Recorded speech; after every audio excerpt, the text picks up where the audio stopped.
Great, goeiemôre julle, baie welkom vanoggend hier by Doxadaya Mosselbaai. Dis altyd lekker om saam met julle te kuier, saam met julle in die woord te kuier. Nou, daai pad wat nou daar op die videoetjie was, dit lyk sommer so of 'n ou op daai pad wil klim, né? En iewers heen gaan. Dit lyk so of jy daar tussen daai bosse iewers heen kan vat. Nou, die van julle wat nou al geruime tyd hier so is, weet dat ons besig is om te praat oor die pad, die weg waaroor Paulus so baie skryf. Inwording is die reeks waarmee ons dan nou vandag ook klaar maak voor Paasnaweek. En inwording, ek gaan hom net gou vir jou daar optel.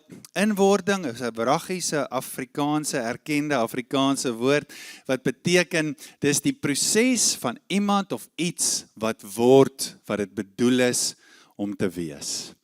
Die proses van iemand of iets wat word, wat dit bedoel is om te wees. Nou as Paulus praat oor ons en oor ons as die kerk, hier kan maar gaan kyk, Paulus praat verskriklik in die meervoud, hy praat van ons, hy praat van die gemeente, hy praat van die eklesia, hy praat van julle, so hy praat baie oor die kerk, ook as 'n liggaam dan gebruik hy nou nie die woord inwording nie, maar hy gebruik die woord roeping. Hy sê, ons het 'n roeping, ons word geroep om iets te wees, iets te word. 2 Korintiërs praat ook mos van, ons verander van heerlikheid tot heerlikheid, soos wat ons in die aangesig van Jesus leef. Ons word iets geroep om iets te word, en om volwasse te word in dit, en 'n groot deel van daai gesprek gaan oor die liefde. Alles wat Paulus oor praat, as hy sê beklee jou met hierdie en beklee jou met nederigheid, beklee jou met sagmoedigheid, al daai fasette is alles deel van die liefde. So Paulus roep ons dan, die roeping van die kerk, om volwasse te word in die liefde. Hoekom? Want Paulus het geweet, wat was die groot opdrag wat Jesus gegee het? Daar in Johannes 13 is Jesus besig om saam met die disippels te eet net voor sy kruisiging. Hy was later hulle voete, hy modelleer iets van dit vir hulle, en dan sê Jesus, nou gaan ek vir julle 'n nuwe gebod gee. Hoor gou wat sê hy. Ons kan hierdie skrif nie genoeg lees nie. Hy sê in Johannes 13:34, 'n nuwe gebod gee ek julle, dat julle mekaar moet lief hê. Well, okay, dis okay. Dat julle mekaar moet lief hê, maar dan sê hy, net soos ek julle lief gehad het, moet julle ook mekaar lief hê. Nou ek pos altyd daar, dan dink ek, kan jy jou ons wêreld indink, hier waar ons bly, in Mosselbaai, as mense lief is vir mekaar, soos wat Jesus ons lief het? Kan jy dink wat gebeur? Ek dink ons sal dit nie kan begryp nie. En dan sê hy, hieraan sal almal weet dat julle my disippels is, as julle liefde onder mekaar het. Nou ons fokus die jaar in al ons groepe, ons het al so 2 maandgroep sessies agter die rug, fokus baie op die Korintiërs gemeente. Ons het nou al baie gesê, Paulus skryf hulle 'n brief, hy was by hulle gewees, hy het die gemeente geplant, hy's nou al so 4 jaar weg, dan kom die nuus by hom uit, daar's geweldig issues in die Korintiërs gemeente, ons het daai issues genoem, nê. Party hou van Paulus, party hou van Apollos, party veroorsaak, as gevolg van dit, veroorsaak hulle verdeeldheid en partyskap. Soms so vroeg in 1 Korintiërs sê hy, dan mag die partyskap onder julle wees, julle mag die groepe vorm nie. Dit beteken nou nie, ons mag nie 'n groep lewe wees nie, maar ons mag nie kliks wees nie, nê. So dadelik begin Paulus mense uitsluit. Paulus begin dadelik oor al hierdie issues te skryf, nê. Selfs in die dienste is dit chaos, want hulle wil eintlik brag oor hulle gawes, wie die beste gawes. Hulle gebruik die nagmaal, maar een kant sit en eet die rykes en die armes is aan die ander kant. Hulle vat mekaar hof toe, daar's immoraliteit, daar's klomp issues, en Paulus skryf dan vir hulle 'n brief, en hy begin met hulle te praat oor dit, en as hy 1 Korintiërs 12 begin, dan sê hy, ek wil nie hê dat julle onkundig moet wees oor die werkinge van die Gees nie. Nou ongelukkig, in ons Afrikaanse vertaling sê dit, ek wil nie hê julle moet onkundig wees oor die gawes van die Gees nie. Maar die regte Griekse woord wat daar gebruik word is, ek wil nie hê julle moet onkundig wees oor die werkinge van die Gees nie. Al die werk wat die Gees doen. Maar dan spreek hy die spesifieke issue aan waar hy is, en hy praat met hulle en hy sê, al die gawes is belangrik. Want ons is 'n liggaam en dis belangrik dat elke deel van die liggaam werk sodat die liggaam optimaal kan funksioneer. So hy sê, die gawes is great, die gawes is goed, maar kom ek wys julle nou die heel beste weg, die heel beste pad, die uitnemender weg, noem hy dit.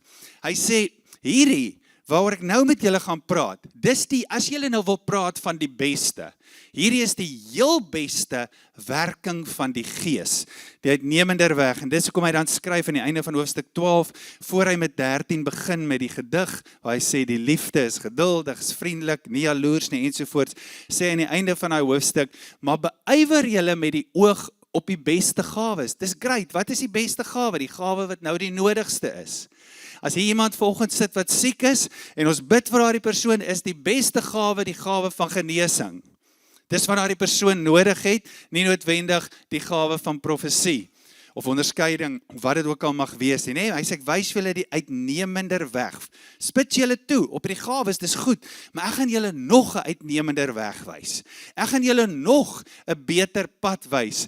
Die weg van die liefde is die belangrikste.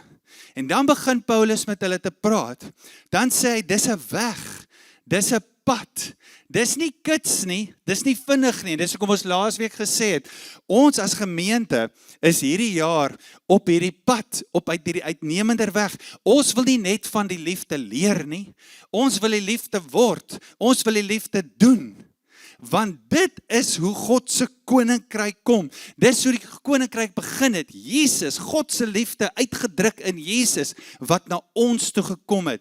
Ons boodskap is die koninkryk van God, maar die metode hoe dit vir mense tasbaar en sigbaar raak, is deur die liefde, die krag van die liefde. Kan jy nou verstaan dit? Jesus het die groot opdrag gee en sê, wees so lief vir mekaar, want dan breek die koninkryk deur. En vandag verstaan ons al meer van dit, maar daai tyd in die Romeinse wêreld was dit was eintlik totale bomskok. Want dit was net geweld en mag en status en oorheersing ensovoorts. En hier kom Jesus met 'n ander manier. Hier kom hy met 'n betere, uitnemender weg. So laasweek het ons gesê, ons is nie haastig hierdie jaar nie. Ons kyk hierdie jaar eintlik so bietjie in na die gemeente toe en sê, Here, U het vir ons 'n woord gegee, die doxa van Deo, die heerlikheid van God vir hierdie omgewing. Ons sing dit vanoggend, julle, het was mooi toe julle sing. Ek is amper lus en roep die worship team terug. Dit was mooi toe ons sing. Ons Vader in die hemel, laat die naam geheilig word. Jy weet julle hoe mooi sing julle. Kom staan net hier voor, dan sê julle hoor. Nee, dis wat ons glo. Die Here maak sy koninkryk bekend en daarom is ons so ernstig hieroor. Die liefde, die koninkryk kom deur die liefde, dis die metode. Here, ons wil dit wees, ons wil dit word, hier by die kerk, by die huis, vir ons eie gesinne, vir ons eie kinders, eie man, eie vrou, die bure, die werksmense. Here, maak ons dit meer en meer, en daarom het ons ook geduld met onsself. Want inwording, roeping, sien ons, sê Paulus, is 'n pad, is 'n weg, dis nie kits nie, so dis iets waar ons moet leer dink, want ons hele wêreld, alles verder in ons wêreld is kits, vinnig. Ons sukkel met die goed wat langer vat. Ons het ook gesê, hierdie inwording beteken, ons leer om anders te dink. Ek meen, dit voel vir my nou weer die afgelope 2 weke, dis soos iets wat mens kou en aanhou kou, nee, die gedeelte wat ons oor gepraat het, wat Jesus sy disippels stuur, is hy, nou stuur ek julle, maar ek stuur julle soos lammers. Here, wat beteken dit? Hoe werk dit?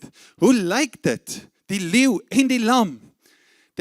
Ons moet leer om oor dit te dink. Jesus het gesê, gaan maak disippels, doop hulle en leer hulle. Leer, hierdie jaar sê ons, doxa Deo, kom ons leer, sodat ons regtig liefde kan word en liefde kan wees. Laasweek het ons ook gesê, ons word dan geroep op hierdie weg, op hierdie pad, om verantwoordelikheid op te neem, en ons gaan so 'n bietjie oor dit ook vandag praat. Terug na Korintiërs toe. Paulus gebruik sekere metafore. Daar's 'n hele paar metafore wat hy daar gebruik, ek dink 4 of 5. Ons gaan so op 1 of 2 fokus. Hy gebruik metafore om te sê dat ons ook op hierdie pad hierdie uitnemende weg, gaan ons geroep word om te groei. En verantwoordelikheid daarvoor te vat. Nou vanoggend in die eerste diens het ek ook gesê, so moet nou nie vir jou nou afstomp nie asseblief, maar hierdie is nie een van daai lekker hoendervleis preke nie. Hierdie is 'n preek wat sê, Here, wat doen ons om op hierdie uitnemender weg, om volmaak te word, om te groei in die liefde? Wat doen ons? Hoe lyk dit? Ek wil ons weer herinner, in die begin, of nie, aan die einde van laas jaar, ek dink dit was Kersdag, kom praat 'n man met my, ek het al 'n paar keer gesê, dit bly my by, kom praat 'n man met my, hy sê, hoor, ek het vir jou 'n woord vir die gemeente, ek sê, ja, asseblief gee dit, hy sê, ek beleef net die Here sê, in hierdie jaar wat kom, gaan die gemeente daders van die woord word, soos nog nooit van tevore nie, en ek plat koppie, klik nie, dat hy eintlik verwys na hierdie jaar se tema nie. Ons gaan daders van die liefde word. Ons gaan dit word. Daai woord was so eenvoudig, maar so spot aan. So Paulus gebruik metafore om te sê dat wanneer Christus ons geroep het, dan begin ons te groei. Hoor gou sê hy dit, die eerste metafoor wat hy gebruik is die metafoor van klein kinders. So dis nou 4 jaar later, 5 jaar later, Paulus skryf vir die Korintiërs oor al die issues, maar hoor waarmee hy begin. Hy sê, en ek broeders, kon nie met julle spreek soos met geestelike mense nie, maar soos met vleeslike, soos met klein kinders in Christus. Ek kon nie, so hy skryf, ek kon nie met julle spreek nie, so hy het al met hulle gespreek. Waarna verwys hy? Hy verwys na toe hy by hulle was, toe die gemeente begin het. Kon hy nie met hulle praat soos volwassenes nie, hy het met hulle gepraat soos klein kinders, want hulle het nou net tot geloof in Christus gekom, so hulle was soos babetjies wat gebore is. En as ons baie keer daai deel lees, dan dink ons, dit is negatief. Nee, dit is nie negatief nie, dis waar ons almal begin. Wanneer 'n baba gebore word, ook geestelik, is hy klein. Maar dan gaan hy verder, dan sê hy, ek het julle met melk gevoed, nie met vaste spys nie, want julle was nog nie daartoe in staat nie, dis okay, julle moes melk drink. Later begin hy dan nou te praat, oor dat julle nou al vaste spys moes gebruik het. So Paulus sien dit, as mense tot geloof kom, is hulle soos babas, maar dan moet hulle groei. So hy praat, ons kan dit nie meer duidelik verstaan nie. As jy tot geloof in Jesus kom, leer jy groei, jy vat verantwoordelikheid. Net daarna gebruik Paulus dan weer 'n metafoor. Hy gebruik die metafoor van landbou. Hy sê, ek het geplant, Apollos het nat gemaak, maar God het laat groei. So is dan hy wat plant of hy wat nat maak niks nie, maar God wat laat groei. Ons sien dit weer, die beeld. Iets wat geplant word, almal van julle wat iets weet van plant, ek weet niks. Ek het nie groen vingers nie. As jy iets plant, dis klein. Ek onthou nou die dag het een van ons vennote hierdie tuintjie hier binne, dis so mooi daai tuintjie. Het iemand sulke klein plantjies daar kom plant. En toe ek weer kyk, toe lyk dit soos die tuin van Eden, hier by Doxydai en Mosselbaai. Dis wat hy sê, as jy plant, is dit klein, dis 'n saad, dit lyk of daar niks is nie, as dit onder die grond is, kan jy dit nie eers sien nie, maar dan ontkiem dit, dan groei dit, en dan word dit wat ook al jy geplant het, groente, vrugte, kruie, 'n boom, blomme, wat dit ook al is wat jy geplant het. So ons sien duidelik dat Paulus hier praat in Korintiërs en hy sê, roeping, die uitnemender weg, beteken, jy gaan groei. En is dit nie wonderlik as jy daaraan dink nie? Partykeer moet ons net soos kinders dink. God spesialiseer in groei. Dink gou in jou wêreld rondom jou. Alles wat groei. Nee, God laat groei. Elke week moet ons gras sny hier voor. Dankie tog, want dit het gereën. Hy laat groei, God laat dinge groei, hy spesialiseer in groei, hy laat selfs 'n klein selletjie groei na 'n mens toe, en dan word dit 'n baba wat gebore is, wat groter word, hy spesialiseer in groei, hy is die een wat laat groei, niemand van ons kan laat groei nie eers 'n boer nie, so kom boere so afhanklik is van die Here, want dis God wat laat groei, en nou sê Paulus, dinge groei nie, God laat groei nie net dinge in die natuurlike nie, hy laat groei ook dinge in die geestelike. Hy laat ons groei, die Ecclesia kerk. Nou, kom ons gaan net gou terug na die Korintiërs toe. So, hoor hoe wonderlik is die Here, ons het dit al gesê, kom ons sê dit gou weer. Hierdie Korintiërs gemeente, hulle is van die pad af. Hulle het tot geloof gekom, 4 jaar later, hulle word alles behalwe wat hulle bestem is om te wees, hulle groei in die verkeerde rigting, hulle is nie op die uitnemender weg nie, en dis hoekom Paulus oor dit met hulle begin praat. Maar hoor gou wat doen Paulus, hy weet klaar van al hierdie goed, maar nou skryf hy die brief, heel eerste hoofstuk, eerste verse. Hy sê, Paulus, 'n geroepe apostel van Jesus Christus, deur die wil van God en die broeder Sostenes, aan die gemeente van God, gemeente, hoor hy noem hulle 'n gemeente, wat in Korinthe is, aan die geheiligdes in Christus Jesus, dan herhaal hy dit weer, die geroepe heiliges. So wat doen Paulus, waar begin hy? Hy begin deur vir hulle te sê, wie hulle nou is.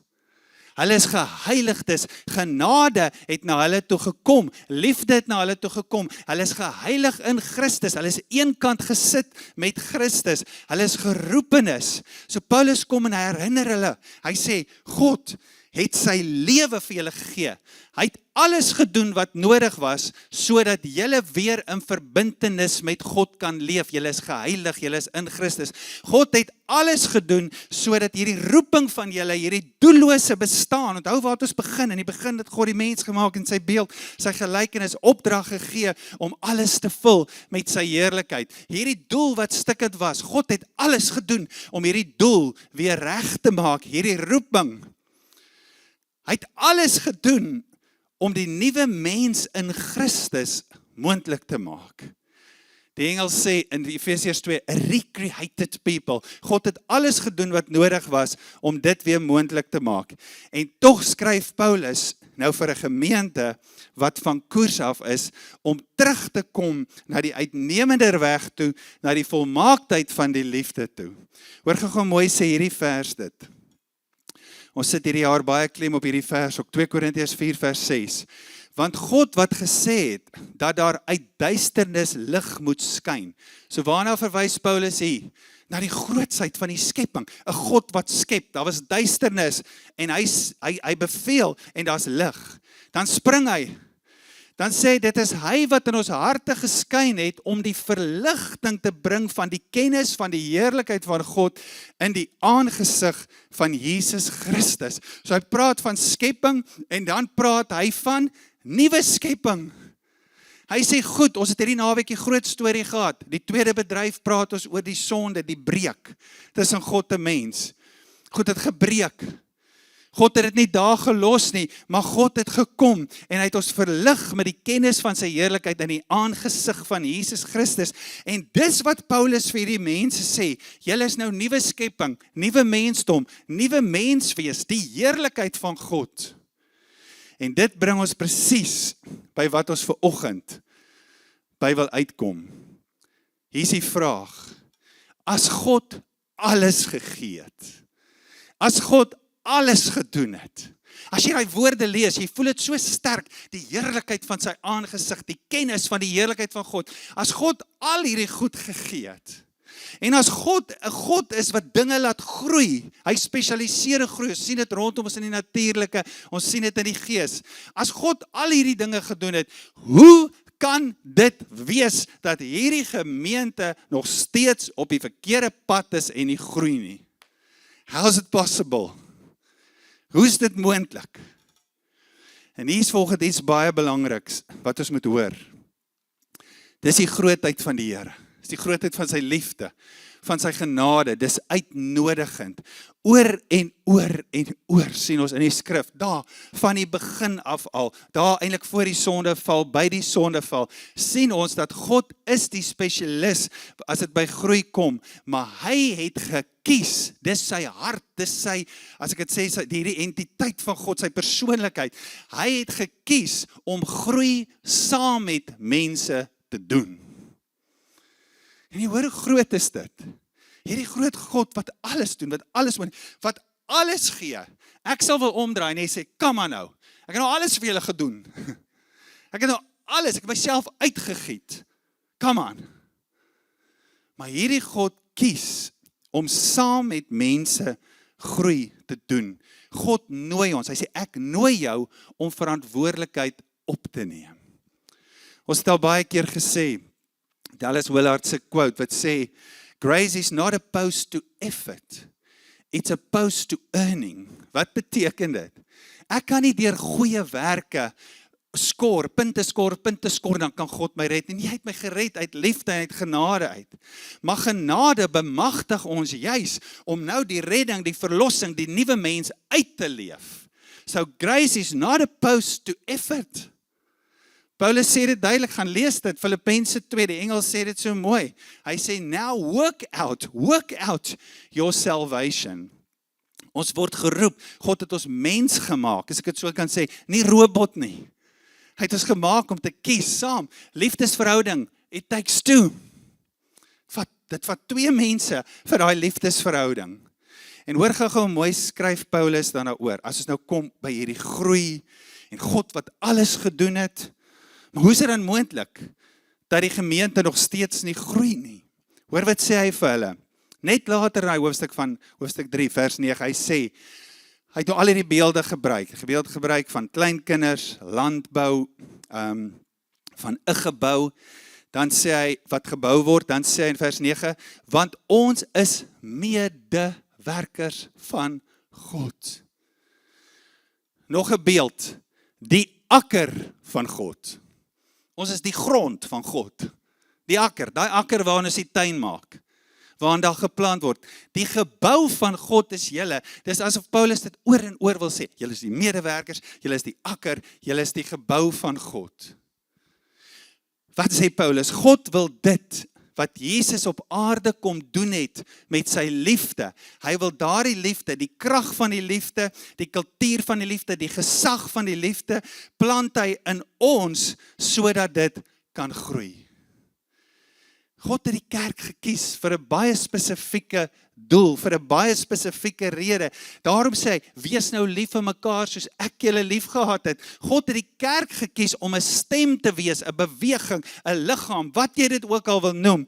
'n Uitdrukking van hierdie krag van liefde. En nou sê hy, julle is die akker. En uit hierdie akker uit moet die blom, die plant, die vrug kom. Dis so amazing dit is. Dan sê hy net later, hoofstuk 5, 2 Korintiërs 5 dink ek, sê hy, julle is 'n aangename geur. Is die skrif nie ongelooflik nie? Julle is die aangename geur. Julle liefde, hierdie kultuur, die aard van die koninkryk, is die geur van God se teenwoordigheid hier in die wêreld. En dit verander dinge. Dit maak die koninkryk van God bekend. Dit is 'n uitnodiging na die koninkryk van God toe, want so lief het hy die wêreld gehad, dat hy nie wil hê een mens moet verlore gaan nie. So dieselfde gedeelte sê, ons is medewerkers van God. Ons neem verantwoordelikheid vir die akker. Ons neem verantwoordelikheid dat die gebou reg gebou word. Doxaday Mosselbaai, dit is so lekker vanoggend as ek sien hoe mense kerk toe kom en mense ook in die week verantwoordelikheid vat vir hierdie gebou. Nie hierdie gebou nie, die eklesia, die gebou van die kerk, die akker, dis waarvoor God ons roep. Die boerdery, almal van ons weet iets van dit. Die grond moet reg wees. Ek het nou die dag 'n ouer sê, hy sê, hulle het vir 2 jaar lank nie op 'n sekere stuk grond geplant en geboer nie, want hulle moes eers die grond reg kry. Dan moet hulle die grond omspit, dan moet hulle dit insit, dan moet hulle dat insit, dan moet hulle die grond weer toets. So hulle moet eers die grond reg kry voor hulle kan plant. En dis asof Paulus hier dit wil sê. Hy sê, julle is die akker, julle is die medewerkers. Vat verantwoordelikheid vir die akker. Ek het julle gewaarsku, nie hoendervleis preek nie. Dis 'n roeppreek, dis 'n trekpreek. Paulus praat, hierdie uitnemende weg, bly op hom, stay on it. Jesus het ook, ons weet die kruis nie, ek dink sommer nou meer net weer daaraan, Hebreërs 12, hy sê, sy oog was nie op die kruis nie, maar op die vreugde na die kruis. As God ons roep vir iets, is dit vir lewe. So ons het gesê, ons gaan vandag nog so 'n bietjie meer prakties praat oor, as ons dan nou op hierdie uitnemender weg is, as ons verantwoordelikheid het, as dit nie kits is nie, as ons anders te moet leer dink, as ons groei, hoe lyk dit prakties? So, as ons gou teruggaan na, dis 'n proses, dis nie kits nie. Ek het sommer aan 'n voorbeeld gedink. Elke proses in die lewe het sekere ritmes. Dink die meeste van julle weet ek kan so 'n bietjie klavier speel. So elke proses in die lewe het ritmes. Ek onthou, hoe moes ek, dan wil ek hierdie stuk speel. Ek onthou, daar was spesifiek een stuk, wat ek wou gespeel het, en hulle noem dit derdes. Met ander woorde, dis nou sommer musiekles die. So jy speel 2 note uit mekaar uit, maar jy speel die eerste en die derde, 2, 4, 3 en 5. Dit is nogal vir sekere, fisiologie moeilik. En ek onthou, ek kon nie die stuk speel nie. Ek kon alles speel, maar ek kon nie dit speel nie. En ek wou dit so graag speel. Toe kom my onderwyser, toe sê, hier's vir jou oefening. Gaan oefen dit. Dit was 'n verskriklike oefening. Ek moes goed met my hand doen, en dan moes ek, soos dat jy toonleer speel, julle almal ken toonleer, moes ek in derde speel. Dis verskriklik, jy lyk soos 'n krap. En 'n paar maande later, toe kan ek wraggies daai stuk speel. So elke proses het ritmes. Ek het ook nie daai derdes net een keer gaan oefen nie. Ek moes dit oefen dat dit by my ore uitloop. Die proses het ritmes. Nou vanoggend, dis waartoe ek jou wil vat. As ons na die woord kyk, veral die Nuwe Testament, dan sien ons, daar's ritmes wat die woord vir ons gee om seker te maak, hierdie akker is vrugbaar. Hierdie akker is gereed. Hierdie akker is gesond in my lewe. Die regte goed is daarin, sodat groei kan plaasvind. Wat God laat die groei plaasvind, maar hy roep my om verantwoordelikheid te vat vir die akker. En een van die groot goed, ons gaan net so 3 doen vanoggend. Een van die groot goed wat uitstaan in die woord om die akker gereed te hou in my lewe, ontvanklik te hou vir groei, is 'n ritme met die woord. Ouens, vanoggend terwyl ek vir hierdie preek voorberei, toe dink ek gaan nie eintlik vir julle veel sê wat julle nie weet nie, maar dis ook nie die doel van die prediking nie. Ek gaan vanoggend vir julle goed sê wat julle weet. Ek gaan goed vir myself sê wat ek weet. Jy preek mos altyd eers vir jouself. Die vraag is nie weet ons dit nie, die vraag is doen ons dit?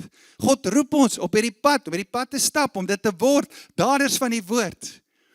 Een van die eerste goed wat uitstaan, ons as lede van die liggaam en as 'n liggaam, as die eklesia, want onthou die eklesia het 'n doel. God plant nou sy liefde in hierdie akker in die eklesia, want die eklesia het 'n doel. Dis hoe die koninkryk van God geusher word. Een van die groot goed wat uitstaan is 'n ritme met die woord. 'n Ritme met die woord. En ek sê dit volgens met baie respek, meer as net ek het 'n stukkie gelees, boksie getik, toegemaak. Meer is dit. As ek praat van die woord, dan weet ons dadelik, dit sluit in, ons oordenk die woord. Ons praat oor die woord. Ons bid oor die woord. Ons assimileer die woord. Die geskrewe woord, die logos woord, word rema. Het kom in my hart. Die Heilige Gees breek die woord vir my oop. Hoor wat sê Paulus in Romeine 10:17. Hy sê, die geloof is dus uit die gehoor. En die gehoor is deur die woord van God. Dan dink ek, hoe het Jesus die woord geken? Jesus die woord 12, 13-jarige seun geken. As hy in die tempel gaan, dan vat hy daar Jesaja 61, dan lees hy dit, hy ken dit. Die geloof is deur die gehoor. Alles van ons geloof. Ek dink nou byvoorbeeld, as ons nie gehoor het wat God vir ons in Christus gedoen het nie, die lam in die middel van die troon, dis so hy die bose oorwin het. As ons dit nie gehoor het nie, die Heilige Gees het nie vir ons oopgemaak het nie, sal ons nooit kan verstaan wat beteken dit om soos lammers gestuur te word in hierdie wêreld nie.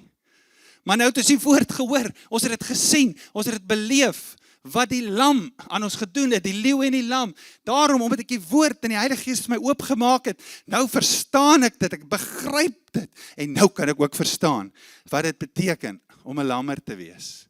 Soos wat ons die woord hoor, so transformeer is. Dink gou aan Jesus. Jesus daar in die woestyn, net na sy doop, in die versoeking, sê hy, eie woorde van Jesus, die mens sal nie van brood alleen lewe nie. Jy sal nie alleen leef van die alledaagse wêreldse goed nie. Dit is daai skrif, ek dink sommer nou aan hom. Die koninkryk van God is vrede, geregtigheid en blydskap. Is nie net spys en drank nie, maar is vrede, geregtigheid en blydskap. In die Heilige Gees. Sal nie van brood alleen leef nie, maar van elke woord wat deur die mond van God uitgaan. Lewe. As ons lewe in ons lewe soek, real life, is dit deur die woorde van God. Deur die mond van God. Hoor wat skryf Paulus later vir Timoteus. Hy sê in 2 Timoteus 3 vers 16, die hele skrif is deur God ingegee. Die hele skrif is deur God geïnspireer. En wat doen die skrif? Dis nuttig tot lering. Die skrif leer my, ek moet leer, gaan aan heen, maak disippels, doop hulle, leer hulle. Here, leer my. Tot weerlegging, partykeer is iets in hierdie akker verkeerd, die saad is skeef geplant, of hy het omgeval, hy is verkeerd gelê, hy moet weer reg gelê word, dis wat die woord doen, tot teregwysing, regwys, tot onderwysing in die geregtigheid. Hoekom? Sodat die mens van God volkome kan wees, vir elke goeie werk volkome toegerus.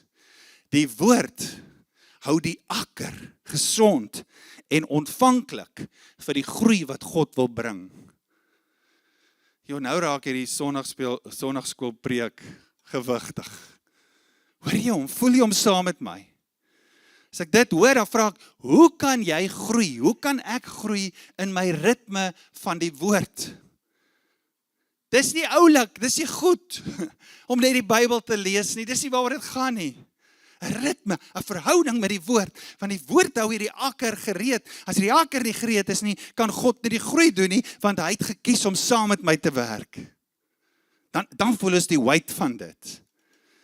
Volgende wil ek vir ons vra, wat is die, as ons nou praat, ons is op hierdie pad en ons groei en ons wil liefde word en is deur die woord help om hierdie akker gesond en reg te hou.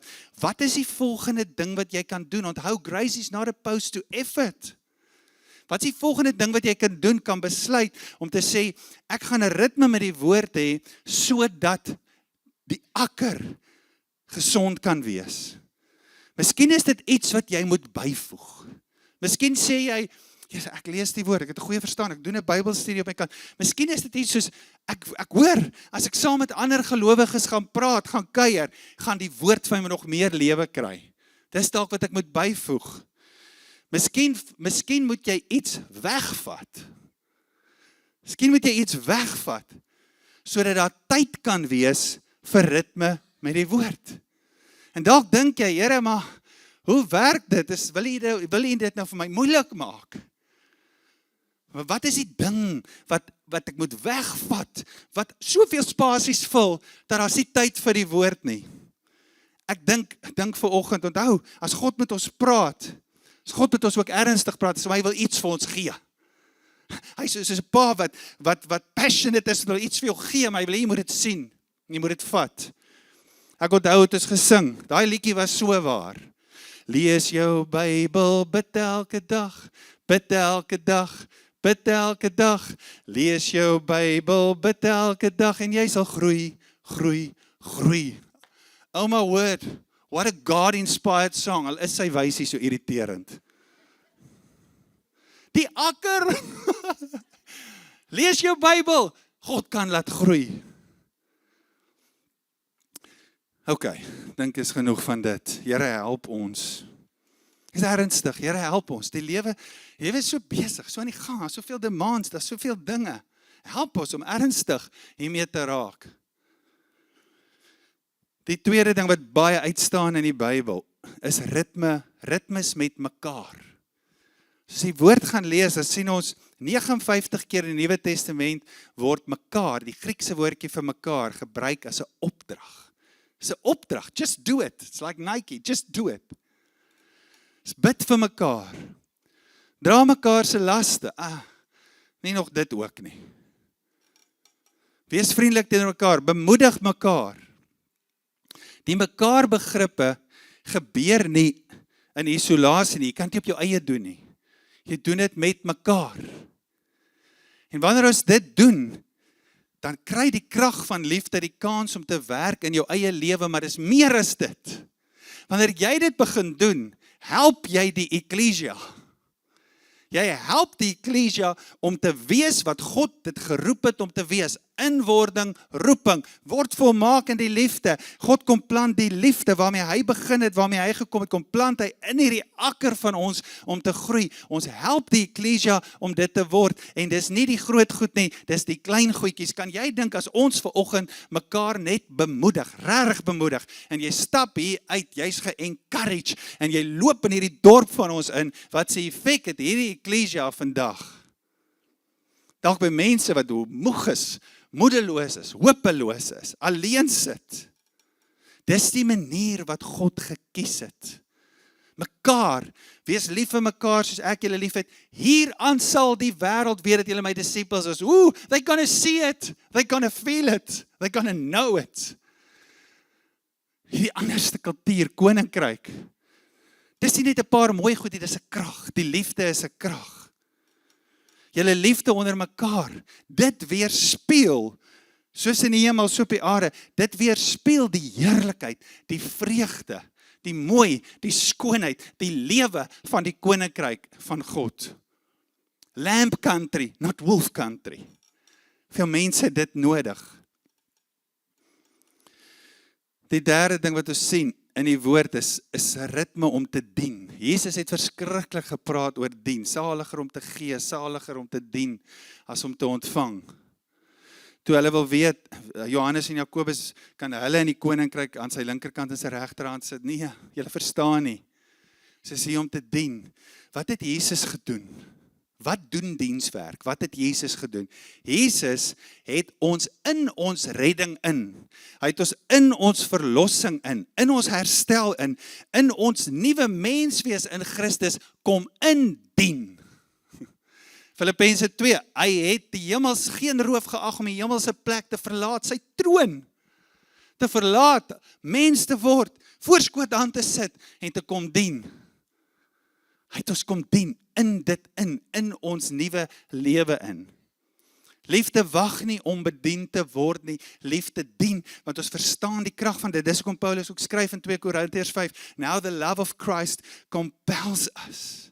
Wanneer liefde in aksie is, vestig dit die koninkryk van God. Ons praat altyd in ons groepe van heads, hands and hearts. Wanneer die hande begin beweeg, kom die koninkryk van God in aksie.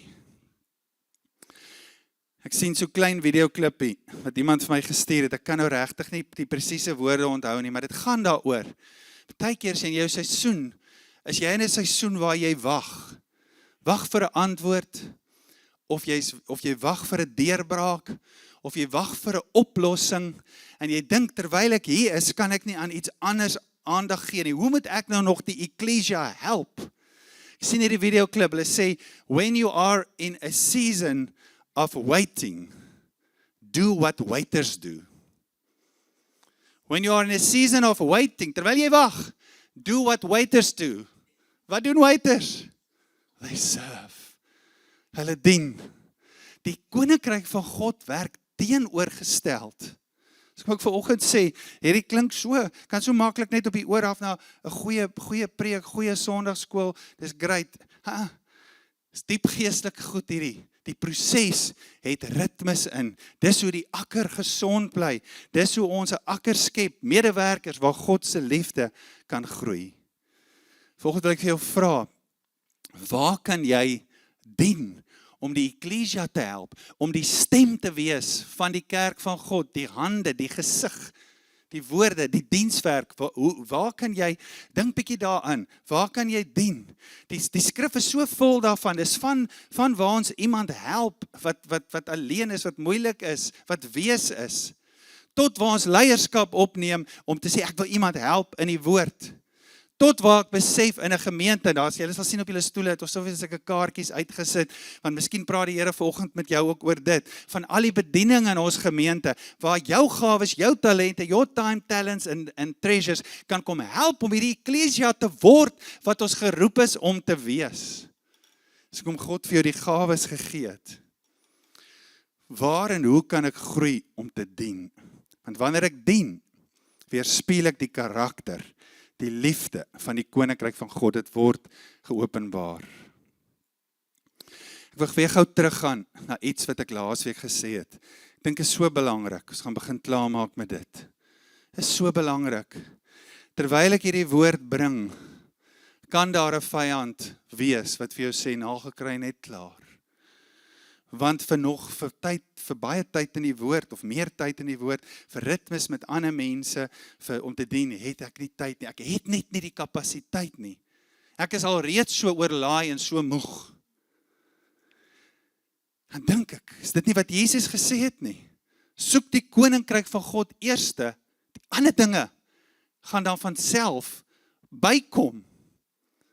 Is dit nie juist die baie ander goed waaraan ons so aandag gee, wat ons moeg maak nie? Is dit nie juist die goed wat ons so oorweldig maak nie, but we try on keeping, coping with it. En daarmee sê ek nie, lê jou verantwoordelikheid neer, of wat ook al, raak nou roekeloos nie. Om te sê, Here, soek die koninkryk. Hoe lyk die koninkryk meer en meer in my lewe? Hoe lyk hierdie pad meer in my lewe? Watse aanpassings moet ek maak? Ons is daders van die woord. Wanneer Jesus iets van ons vra, wanneer hy vir ons vra om verantwoordelikheid te vat, medewerkers, akkers, 'n gebou, is dit nie om nog goed op ons te laai nie. Is nie om goed by ons weg te vat nie. Maar is vir juist om vir ons verligte oë te gee, om te sê, wow, kan jy dink, wat bring hierdie manier? Hoe verander dit dinge? En ek glo die Heilige Gees help ons om dit te sien en dit te snap. Vanoggend wil ek jou nooi om 'n bietjie te dink en te sê, Here, ek wil ja sê. Ek sê ja vir die proses, maar as ek ja sê vir 'n proses, sê ek ook ja vir ritmes. Ek sê ja vir die bewerking van hierdie akker, sodat die groei kan plaasvind. En miskien kan dit vanoggend vir jou voel, en ek gaan gou hier onder staan, ek weet nie of julle my hier almal kan sien nie. Ons het vanoggend 'n kruis hierso, met spykers op 'n bord aan mekaar gesit in die buitelyne van die eerste dienste ouens was nou al hier, is daar sulke rekkies. So ons het sulke klein rekkies vanoggend, en wat is hierdie? Hierdie is niks super geestelik nie, dis net om ons te help, om dit te verstaan. Om te sê, Here, ek voel dalk vanoggend skrikkerig, huiwerig, want ek moet aanpassings maak, en dalk praat jy met my iets oor die ritme met die woord, die ritme met mekaar, die ritme om te dien, en dit gaan dalk vir jou voel, of hierdie rekkie gestrek word. Dit is makliker as hy net so is. Die rekkie beleef nie spanning, terwyl hy so is, maar wanneer hy gerek word, is daar spanning. En is 'n spanning wat vir jou goed is. Paulus skryf ook, op 'n ander plek, hy sê, los die dinge wat agter is, strek jou na dit wat voor is. It's a good tension. Dis 'n goeie tension in ons lewens. Vanoggend wil ek jou vra, daar's baie rekkies, want hulle was so verskriklik goedkoop. Toe koop ons sommer baie. So daar's baie rekkies, miskien wil jy 4 vat, miskien wil jy 5 vat. Ons gaan tyd maak, waar ons na die 2 kruise toe gaan kom, hier links en regs. Waar ons gaan sê, Here, waaroor praat U met my? Daders van die woord, die akker. U roep my as 'n medewerker. Onthou, ons het so tyd terug, het ons tyd gehad met 'n psigiater met die span, nie omdat daar iets is met ons fout is nie, hoor. Net omdat ons wil groei. En hy het gepraat oor hoe werk verandering in jou lewe. Hy sê, klein veranderingkies kom oor lang tyd. Hy sê, het vat partykeer 3 tot 6 maande om 'n klein veranderingkie te maak, wat jy gereeld moet doen om in daai ritme te kom. Groot dinge wat jy wil verander, 3 tot 5 jaar. So as jy vanoggend, jy sê dan ook, Here, ek wil hierdie ritmes begin. Wat is die een klein ding wat jy vir my sê? Wat is dit? Ek wil hierdie rekkie gaan span. Ek wil my strek na dit wat voor is. Die dinge los wat agter is.